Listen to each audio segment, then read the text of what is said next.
I used to travel constantly for work.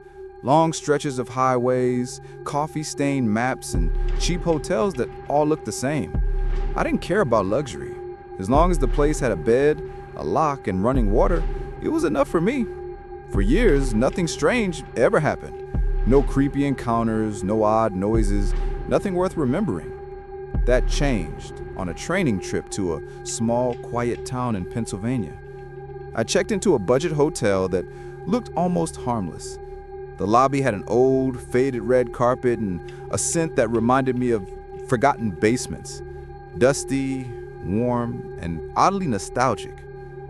The woman at the front desk handed me my key with a tired smile, and I made my way up to the third floor. The hallway felt wrong. Not scary, just empty, as if it had been waiting for someone to disturb its silence. My room, number 312, felt completely ordinary. Simple bed, old TV, beige walls. I tossed my bag on the mattress, took a long shower, watched TV for a while, then tried to fall asleep. The drive had worn me out. That's when the night shifted. Somewhere between dreaming and waking, I heard a soft sliding sound, like something being pushed across the floor. At first I ignored it. Cheap hotels make weird noises all the time. But then the sound came again, slow and deliberate, right by my door. I sat up, turned on the bedside lamp, and froze. A thin strip of white was sticking out from under the door. I approached it slowly and picked it up. It was a small folded note, the handwriting crooked and shaky. It said, "Someone is watching you." The words hit me like a cold breath on the back of my neck. I checked the peephole, nothing. The hallway was a still, dead tunnel. I locked the chain and sat against the headboard, lamp on, trying to convince myself it was someone's twisted joke. 20 minutes later, the sound returned. This time, slower, almost playful. A second note slid underneath, inch by inch. I picked it up with shaking hands. The handwriting looked worse, like whoever wrote it was trembling. "I was in your room before you arrived. I like watching people sleep." My chest tightened. Someone had been in here. Someone knew what the room looked like before I even checked in. I searched the room top to bottom, under the bed, behind the curtains, inside the closet. Everything was empty, too neat, too untouched. But the fear wouldn't leave my body. I told myself, if a third note appears, I'm leaving. Half an hour passed. Silence pressed against the walls. Then, slide, slide, slide. The slowest sound yet, the strip of paper pushed its way inside like it was alive. I'm already inside again. The room suddenly felt too small, too still, too watched. I spun around, scanning every corner, every shadow. There was no one, but the air felt wrong, charged, heavy. I grabbed my bag and bolted for the door. The hallway was empty, but at the far end, just as I started moving toward the stairs, I saw a shadow slip behind the corner, as if someone stepped out of sight the moment I appeared. I didn't breathe until I reached the lobby. A different employee was at the desk, half asleep until he saw my face. I told him what happened. His confusion looked too real to fake. He said only 3 rooms were occupied on that floor. No one was walking around, no complaints, nothing. He offered a new room or an early checkout. I didn't hesitate. I chose to leave, but I needed to know. I asked him to check room 312 with me before I left. He unlocked the door, and everything inside looked exactly as I had left it, except the window. The latch was broken, splintered in a way that looked fresh. The employee's face changed, fear flickering behind his tired expression. "Maybe someone got in earlier," he murmured. I didn't wait for another explanation. I took my bag and left immediately, driving to another hotel 20 minutes away. I barely slept, jumping at every sound. The next morning, I called the hotel to ask if they'd found anything. The answer was simple. No. Nothing strange, nothing recorded, nothing reported. Too clean. Too quick. Like they wanted the story buried. But I still remember that cold silence outside my door. I still remember the shadow at the end of the hall. And what haunts me most isn't the first note or the second one. It's the third. I'm already inside again. Because no matter how many times I checked that room, no matter how carefully I searched, I never found where they were hiding, and I'm not sure anyone ever did.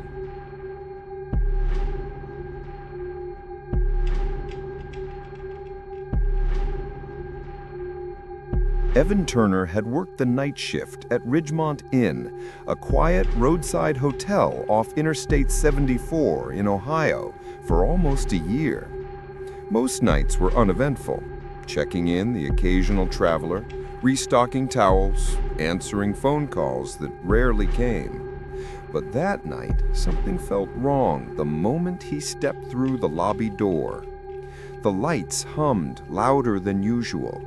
The air smelled faintly of chlorine, though the pool was on the opposite side of the building, and the hallways, usually alive with the soft shuffle of guests, were completely silent.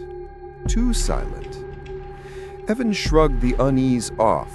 Night shifts were naturally eerie, he told himself, but the quiet felt heavy, like the entire building was holding its breath. At 11:42 p.m., Evan went to check the indoor pool area, a routine task. The pool room was dim, lit only by a few overhead bulbs that flickered at odd intervals. The water was perfectly still, reflecting the ceiling like polished black glass. He stepped inside, clipboard in hand. The moment his shoe touched the tile, a sudden splash echoed across the room. Evan spun around. There, floating in the exact center of the pool, was the bright orange lifesaver ring, moving slowly in a controlled circle, as if someone invisible were turning it. His heart jumped into his throat. "Hello?" he called out, voice cracking against the tile walls. No response. No shape in the water. No ripples except the ones made by the lifesaver.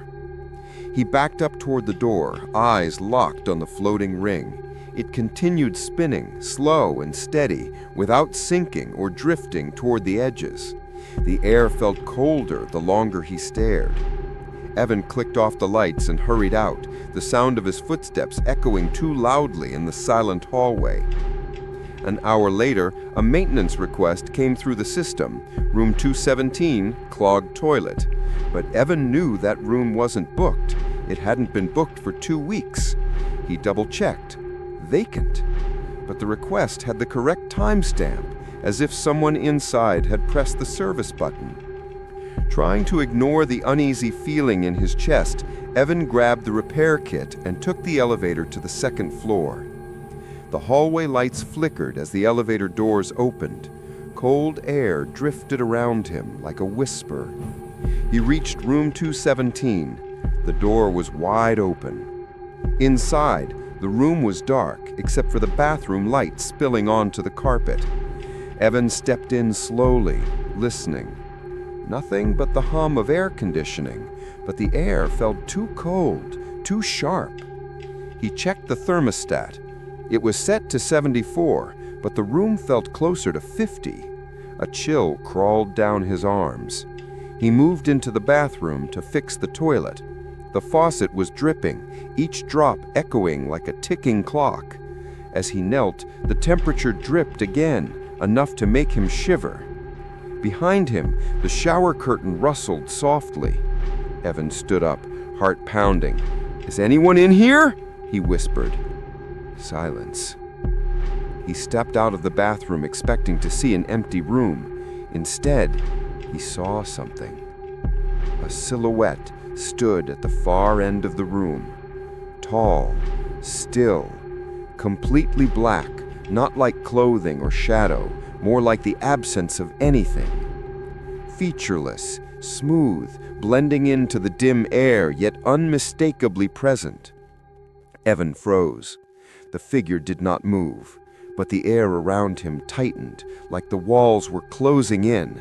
A sinking weight pressed into his chest. His voice came out in a whisper. "Sir, you're not allowed to be in here." The figure did not respond, but something changed. Its head tilted slightly, slow, deliberate, like it was studying him. Evan's breath hitched. He felt a cold draft swirl past his legs, as if something unseen brushed by. He blinked. The figure was a step closer. Not walking, just suddenly there, closing the distance. His pulse roared in his ears. The light flickered. During the flicker, the figure inched closer. Another flicker, closer still. Its presence felt overwhelming, as if it were draining the warmth from the room. Evan stumbled back toward the door. The bathroom light flickered behind him, casting long, distorted shadows across the carpet. The figure remained still, watching without eyes. He didn't wait another second. Evan spun and bolted out the door, heart hammering harder than it drowned out everything else. The hallway felt endless as he sprinted, the overhead lights flickering with every step he took. Shadows stretched unnaturally across the walls, bending and twisting like they were alive. Behind him, just for a moment, he heard footsteps, slow, measured, following. He didn't look back. He turned a corner, shoved himself into the stairwell, and ran down 2 flights without stopping. His breath tore from his lungs in sharp bursts. When he reached the first-floor door, he pushed through, and the sound stopped. Silence returned, thick, pressing. He made it to the lobby, collapsing behind the front desk. His hands shook uncontrollably. His reflection in the computer screen showed wide, terrified eyes. He waited. Minutes passed. No footsteps, no shadows creeping closer. Finally, he gathered enough courage to stand. He looked down the hallway once more. Room 217's door, 3 hallways away, was slowly closing, as if an unseen hand pushed it shut. Click. Lights flickered, then steadied. When the sun rose, the hotel returned to normal. Warm light filled the lobby. Guests walked in, chatting cheerfully, unaware of what happened in the dark hours. Evan, pale and exhausted, asked the morning manager about room 217. "Oh, that room," she said casually. "It's been sealed before. Guests kept reporting strange cold spots and odd figures at night. We closed it for safety." Evan swallowed hard. That night, he requested a transfer to daytime shifts. The manager approved it immediately. Some rooms at Ridgemont Inn remained quiet during the day, but at night, past midnight, when the hallways emptied and the lights flickered, whispers of cold air still drifted from room 217. And if someone ever walked too close, they swore they saw a tall, featureless shape standing just inside the darkened doorway.